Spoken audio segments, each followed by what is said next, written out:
Well, thanks for the invitation to talk today. I think it's a nice opportunity to exchange information. Today I'll present from a different type of football that most of you in the room are aware of or accustomed to. Australian football and rugby league, which are probably the two largest sports in Australia, which is quite unique. We have a different system to most football soccer codes or competitions around the world in that these competitions are very large in Australia. They are played with a salary cap, so each team can only spend the same amount of money, and we have a draft system in the Australian football in particular. So we have a very even competition, and there's nothing sure if a team's good 1 year, in 5 or 6 years' time, it's usually going to be quite poor in the natural evolution of the way the draft and salary cap works. So therefore, because of that, we have to work on the sides with the coaches and with the players to optimise our performance in any way possible. And that's given us a lot of opportunity to examine some of the scientific factors that underpin performance. And on today's topic in training factors, I think we're looking at recovery in competition. It's very important to make sure that you're ready to perform the next week. We have a regular long season, and I'll present data from the Australian football and rugby league to show how we approach this problem. So the 4 things I'll look at today is I'll briefly describe the seasonal training and physiological and perceptual responses, seasonal demands and responses in our players at the top level. I'll look at a conceptual model for match-related fatigue and recovery in football. It probably applies to most codes. Then I'll talk about some experiences we've had in the field. I'll be honest and show you some mistakes we've made, and look at some lab studies we've done to examine some of the reasons of some of the observations we've had in the field, and hopefully have a few basic recommendations at the end that you can take home. So here's a conceptual program or a schematic of our seasonal training demands in Australian football. This is from a top-level professional team, and we have quite a large training year, about 40 odd weeks. We have intensity at the top bar, duration, training duration in minutes in the middle, and the bottom is training load estimated from session RPE. And you can see quite obvious seasonal demands. You see quite large changes in the way that we periodise our training demands. We also have some of the perceptual responses that we measure several times a week. We've got soreness measures, fatigue measures, and recovery measures, and this has got a lot of data points from 44 players, a couple of times each week. Very large data set. You can see the trends in the pre-season where we have large loads. Typically, we have a high level of soreness, high fatigue, and poor recovery. But interestingly, in the in-season shown in the red, both our intensity overall for the week changes, decreases, duration and training dose decreases, except for odd aberrations, which can be explained later, where we see, but despite this decrease in training dose, we tend to get increases in soreness, the trends for increases in fatigue and decreases in recovery. So despite doing less training, we tend to get unusual responses in terms of players are feeling worse. And that's probably most likely due to the high demands for competition. We collapse that information down into macro cycles or general preparation, specific preparation, pre-season competition period where we play practice matches against our opposition, and real competition. That can see that even more clearly, that our training dose is really decreased in the competition period, overall the average weekly training dose, but our perception is increased. We have increased perception of illness, soreness and fatigue, and these are significant differences. And so I suppose that creates a background to what I'm going to talk about. In the in-season, the competition cycle, we'll look at some of the training factors that underpin some of these responses. Some of the benchmarking we did, this is just some benchmarking to show also some of the biochemistry that underlies these changes. You do get seasonal changes in biochemistry, some of the cytokines, we get decreased inflammation, some of the pro-inflammatory cytokines decrease and anti-inflammatory cytokines increase. And we tend to get decrease in cortisol, lower muscle damage in season, which you'd think that would suggest they're in a good state. But despite this, we're getting our perceptual measures elevating and our players report not feeling as good. So the in-season period in our games tend to have non-traditional periodisation. We play depending on the sport or the code, occasionally a 4-day turnaround between games. Sometimes you have 15 days recovery between games. Usually on average though, we'd play 1 game in these sports every week. Main goals from our coaches and our preparation staff is to maintain fitness during this period. We have a big long pre-season, develop our physiological capacities, and to optimise our performance abilities. But really we can spend a lot of time on minimising our injury risk, and focusing on the coach's takeover, focusing on technical and tactical aspects of the game. And from a sports science or performance aspect, we focus on recovering for the next game. And despite this, we still get increased perceptual responses.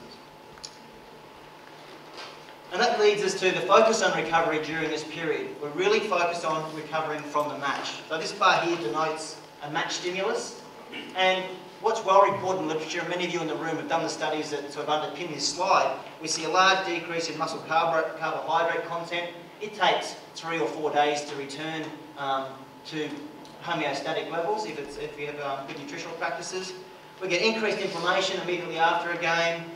We get increased muscle damage 2 or 3 days following a game. Our muscle damage markers remain elevated.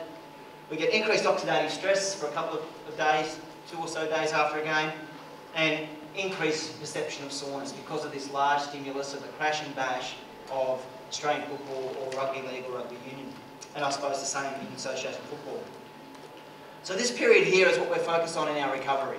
We're really going to look at how do we modify the factors during the recovery period to allow us to perform better the following week, or perform well the following week.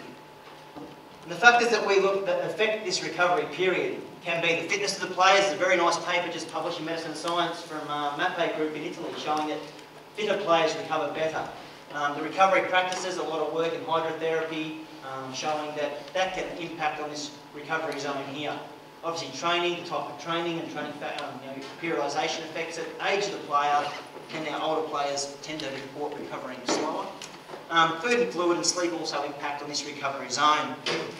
If we work hard on these factors, we can ideally allow if we recover better during this period, allow our next training response to either be more intense or move our training back earlier in the week so we can fit more training in the season that will help us maintain our fitness levels and focus on our technical and tactical aspects with greater dose of that. So that's a theoretical model that based upon which the following slides will follow from. So understanding that concept of recovery following a game, I'll give you some examples that I've observed in the last 10 or so years from working with some top-level teams in Australia. Now, this is a case study that first got me interested in the recovery from a game. We've got, it was not 2003 or 2004, one team, which is quite a good team, had a very poor start to the year. They'd been recording their training dose, and the fitness coach at the time sent me this data and said, listen, I've got this data, I'm following this training load quantification, can you help me interpret it? The coach was on the back page of the newspaper under a bit of stress. I dare say the fitness coach was under a bit of stress. And I had a look at this data, and I had also had data from another team. And it's quite clear for me when I compared the two data sets that this team here was completing a lot more training during the days following a game. And my advice based on a simple email, this Excel spreadsheet was, I'm not really want to tell you what to do, but it looks pretty obvious to me that you're completing more training early on after the game. So for the next 3 months, they reduced the training after the game. They focused on this period here. And I like to say a cause and effect. The team won 13 of the next 15 games. I'm not really sure whether it's cause and effect, but it's a nice association, and it got me interested in looking at altering the training immediately following a match and see how that can help players prepare better for the next game. So then I was fortunate enough to work at another football team, and we really focused on monitoring the 3 days following a game. We didn't intervene at this stage, it was just observational data. We looked at the 3 days training following the initial match during the week. We plotted that during the season. I must say at about this week here, the coach was announced he wasn't getting his contract renewed. So we just have to look at the data according to here. I'll colour the graphs red and black for no obvious reason. I think anybody can tell me what the red bar and the black bar could mean. This is the training dose completed by the team in the 3 days following a match. Has anybody got any suggestions on what that could mean? Similar responses to Jen's presentation, so I'll answer it for you. When the training load was higher in the 3 days following a match, we lost. And when it was lower, we won. Now this was quite a unique example again. We probably didn't have extremely good control of the training process at the time.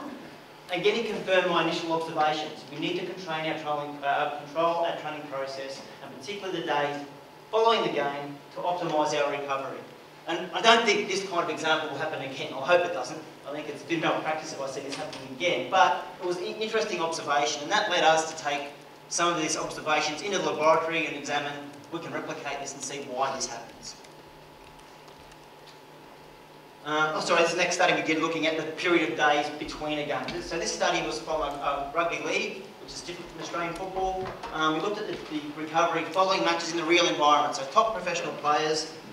We measured their performance measures during the weeks leading into the season to get baseline measures in neuromuscular performance, wellness and hormonal status. And then we looked at games where they had 5 days recovery between matches, 7 days recovery between matches, and 9 days recovery between matches. And we took serial measurements of neuromuscular performance, testosterone and cortisol and saliva, and some wellness measures. And this is basically observational, but we really wanted to see what happens when we don't interfere, see the time course of change. And here's a training that was periodised by the coaches during these cycles. In the 5-day cycle, they completed in the 2 days following the match in the red zone, not much training. Interestingly, you observe in the yellow, which will always in the following slides be shown as green bars or green lines. They completed a little bit extra training here, and the 9-day turnaround, they didn't complete much training at all. And on the average training or the training dose, obviously with more days between games, you complete more training, and that was quite obvious.